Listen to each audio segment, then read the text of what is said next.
Just before I find out who's down here at today's game, among the ex-players and what the activities are before the game and what fans think as well of this last match before the World Cup, I was at dinner last night, and one of the most inspirational coaches that City have ever had, obviously Pep at the moment is without doubt the number one, but in my eyes I always loved the Kevin Keegan era. And Kevin very, very rarely, if ever, speaks to the media or anybody really these days in public, though he does do dinners. And I was at a dinner last night at Stockport County. He was brilliant, I've got to say.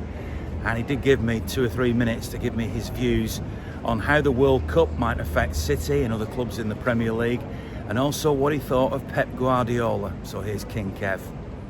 I think it's pretty good. He's the best, isn't he? He's got them playing in a way that I wouldn't say it's probably as exciting as our time, but it's much more controlled, and it's just fantastic to see Man City where they should be. I think when we came up with Ali Banabi and Al Berkovic and that team, Sean Gota and all the lads, I think one of the things I said to the media was, watch out, Man United, there's 2 teams in Manchester now.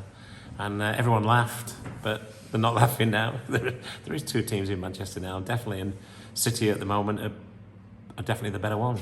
And what about the World Cup? How's it going to affect, do you think, the Premier League, the fact that it comes right in the middle of a season, which is unprecedented? Yeah, I think that's very hard to gauge, you know. I mean, you don't know, for example, what players are going to get injured. You don't know what sort of shape the ones who aren't playing on a regular basis are going to come back to you.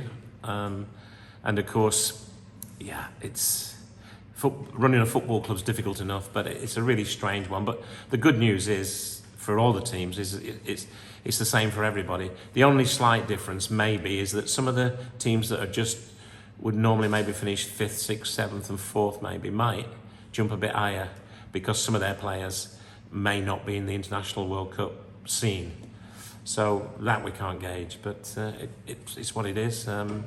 All the top players will be playing there, and just hope, I guess, as manager, if you're Pep Guardiola or whoever you're managing, you just hope your players come back fit and ready to finish the season off. I mean, it's still going to be a long haul once they come back from World Cup, and you know, and I know as a top player, you don't get really a break. You know, you finish playing for your club, and then you used to go on a tour with your country, which is great. You want to play for England if you're English. But of course, you come back and you're 3 weeks playing longer than the other players, and you've still got pre-season, the friendlies, and you've got to get involved in those. So, yeah, the management of the players is going to be really important. And I suppose if you're a football manager now, you're hoping the international sides know what it's about, you know, player management. They should do with all the staff they've got, and they've got the top people. So, yeah, I'm looking forward to the World Cup, but I'm even more looking forward to the Premier League when they come back. Well, that's King Kev, always good to hear from him.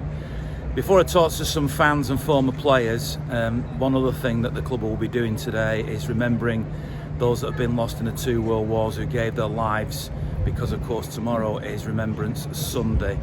And so let's see what the club are doing today. What does it mean to lay that wreath here? We've just been discussing it between the former players. It means everything. None of us would be here if it hadn't been for these heroes way back when, so we're very grateful. It's a great gesture by the club. It is fantastic, and this is a lovely piece of artwork which we're very proud to place today.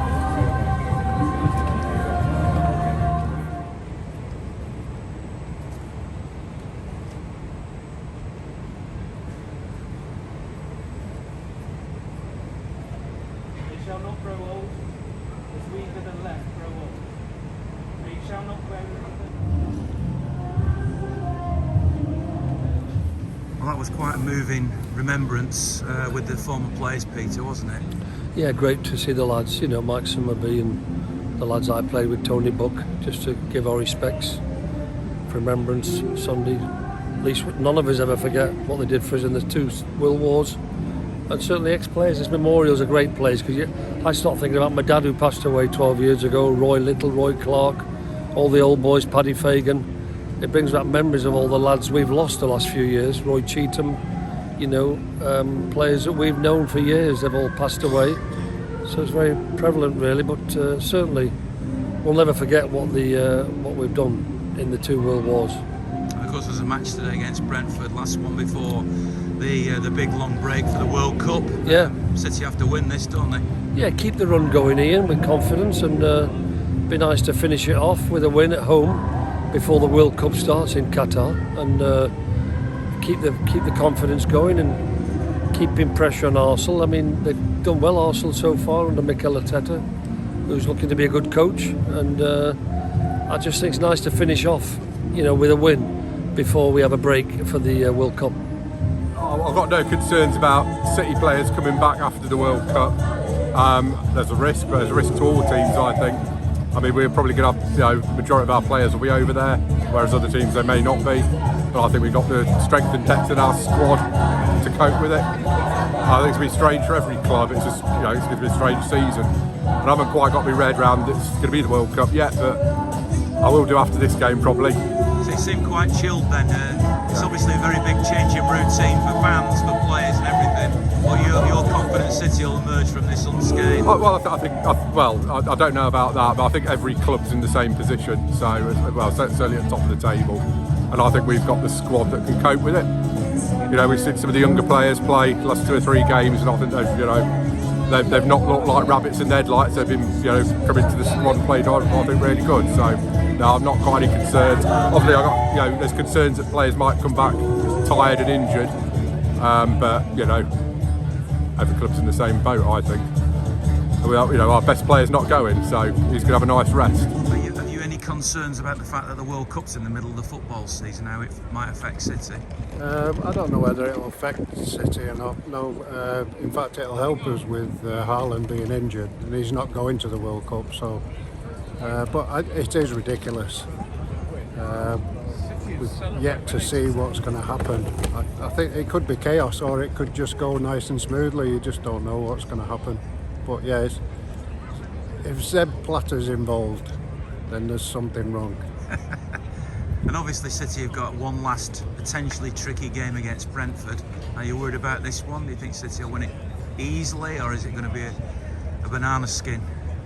Well, my grandson Jacob, he's just said we're going to win 3-0, so I'm going to go on his side. No, they are a good team actually, Brentford. They've got some good strikers, they play some decent football, so we can't put a weak team out. Can't put a weak team out against anybody, but especially teams like this, because they've done well away, haven't they? So hopefully we'll just sail through.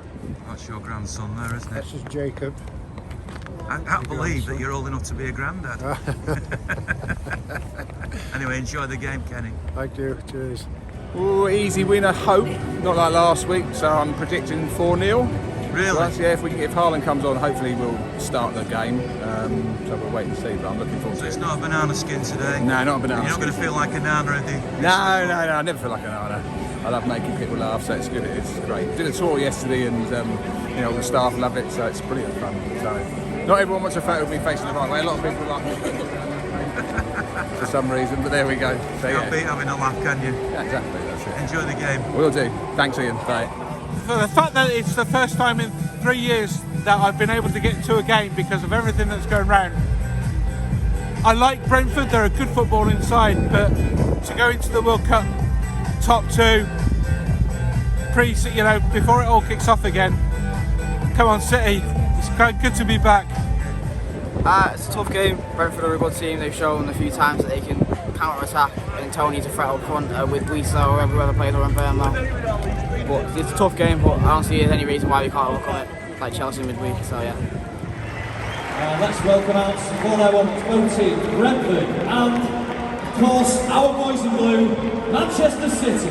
This is Mark Miller, not only the best steward in the world, City, and whether he's appreciated, I don't really know, but I'm saying again, fabulous steward, helps everybody, family stand here, old people, young people, known him a long time, fabulous, pleasure to be my friend, and the big thing that I've done him for it, I showed a picture there, I've made him one of these now, which is a Manchester City B, and a present to him today. It's at the main entrance of the stand, so he'll pick it up after the game. Fabulous.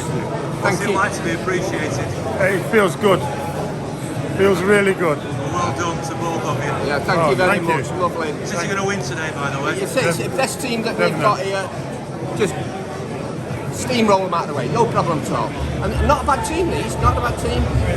Beat these today. 0 for them, 4 for us. How about that? Yeah.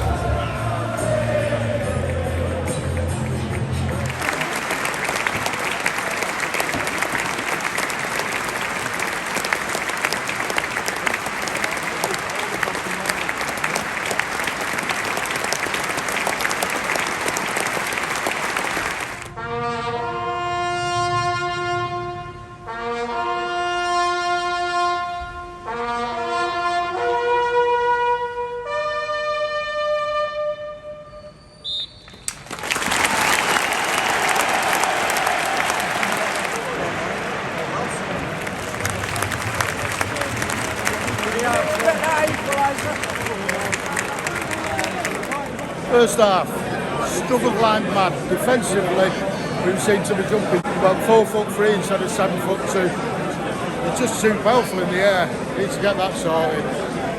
Going forward, not bad. Need to finish off. Passes are going back and back and back. All right, patience is a game. But attention, time, please. come on, Attention, give us a please. break. That's why the 100-point team, the Centurions, are better than the Invincibles. We lost that because we went for the win and we let a goal in. They settled for 12 draws. Well, it's not terminal, is it? I mean, it's only 3 points. No, we'll get it back. But you got to say we didn't play great today, but at least we went for the win. Far better team. They played stylish Wimbledon, I thought. They were our Brentford, stylish Wimbledon. With a better team, but a bit too stereotypical today, not enough creativity, although it's a best 11 for me playing today, give or take. Just wow, what a blame, what a shame, what a shame. And now we got a long wait to make up for it. That's the most frustrating thing, really, isn't it? Indeed, yeah, long wait, cheesy, I'm afraid, but anyway, we move on. World Cup now, that'll be interesting. Just hope we come back safe and sound from that. Deserve to lose, absolutely, hands down, deserve to lose. For a minute one we were slow, we were laboured, it was lethargic. It's been coming for weeks. It's been coming since Leicester here. Our players are in World Cup mode. Not an excuse, but it definitely has played a part today in why players maybe weren't at it as much. I think they're already ready now to go and play out in Qatar for a month, and nobody really wanted to get injured. Nobody wanted to do too much running. It was slack, it was laboured, it was negative, it was passive. Brentford are a good side. They shouldn't be where they are in the league. They should be higher than that. They should be higher than 11. That'll lift them now. Good side, good manager, Thomas Frank. Done his research, knew exactly what we were going to do, knew that we were going to keep doing the same thing. You know, definition of denial, Ian, is doing the same thing over and over again and expecting a different result. And that's what we kept doing. The ball broke. I mean, I said it last week on the vlog, if you remember, whoever's watching, that Fulham, and I said it on the podcast last week, if Fulham would have had a Mitrovic, they'd have probably beat us last week or got a point out of it. They had a Tony today, and it proves my point. They did. They had a target man, they had a finisher, and they punished us, and we deserved to be punished. And if they'd have scored the third, do you know what? I'd have clapped it, because it would have given us... Does that worry you then for the rest of the season? I think we'll struggle for about 2 or 3 weeks after the World Cup, if I'm honest, because players will be coming back from that different climate, might be a bit laboured, and you've got to hope that the Arsenal players come back feeling exactly the same as well from that Brazil squad, because if they don't, we could fall maybe 6 points further behind, and then it becomes a real kind of race again. It's refreshing actually to experience these kind of games again against Fulham and Brentford. But we got away with one last week. This has been coming for 4 weeks. Leicester, Sevilla, Chelsea midweek. You know, we were saved by our wonderful keeper, and that was coming, and we deserved to lose today. We were very poor. Credit to the Brentford fans as well. If any Brentford fans are watching this, you're a really good side. I wish you all the best in the league this season. You've got a good manager, you've got really good players, and how your strikers not going to the World Cup that scored 2 against City today is beyond me. I thought that Brentford, they came with a particular style and we just seemed to be slightly off the pace, and we weren't really able to sort of overcome it. Unusually for City, of course, but I suppose you have to give credit to Brentford. We probably deserved a point, but I think Pep did the right thing late on. Get a subby on, see if we can't go for the 3. You run the risk of losing it, and unfortunately that's what happened. Was he wrong to gamble to try to win it? Absolutely not. No, normally, and if he does make a mistake, and I make plenty, we got to live with it, haven't we? So anyway, Ian, interview this lady. She's down from Scotland. It's her first game, and as happened to me in 1968 when I came to my first game, City have lost today, which is very unfortunate. But no, keep smiling. We're still in there battling. I think they fully deserve their win, to be honest.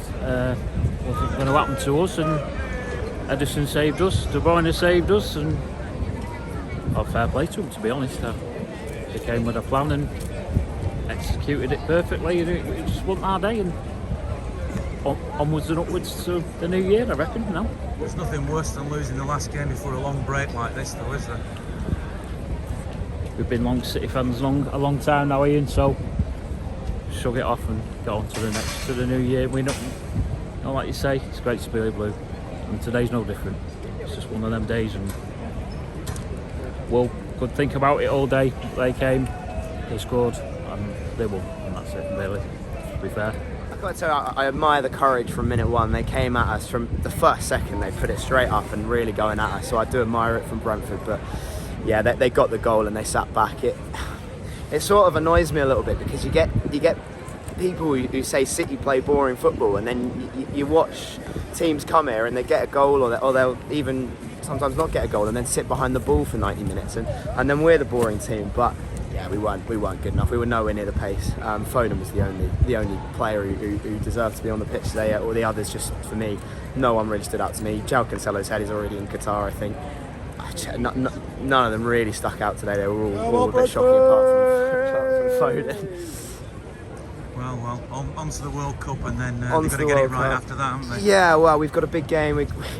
We always get the easy draws, don't we? Chelsea and then Liverpool. So yeah, no, we'll have to get it bang on after the World Cup. But yeah, so just go and enjoy that now, and then hopefully get it right after the break. Well, you can't win them all, can you? City lose the last game before the World Cup to Brentford, and I've got to add what one or two other people have said is I thought Brentford deserved the victory, so well done to them. They scored 2 goals, City scored 1. There were a lot of scrambles, there were a lot of frustration in the crowd, as you imagine when City don't win a game, but that's how it is.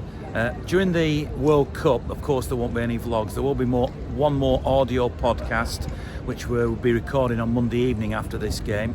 So feel free to listen to that. In fact, I'd love you to listen to it. Paul Malden has promised to be our special guest. Thanks very much to RRG Group and Timpson, and to you for contributing. And during this break, during the World Cup, because of course I'll be back for the Liverpool game in the Carabao Cup, I'll put a couple of bonus interview videos up with the likes of Ian Bishop, played for City of course, Andy Peebles, who was a Radio 1 DJ, one-time stadium announcer at Main Road, who's got some tales to tell, and maybe one or two others as well. So there'll still be activity here on the YouTube channel. In the meantime, enjoy this unexpected, well not unexpected, but you know what I mean, unusual break between now and our return against Liverpool in the Carabao Cup.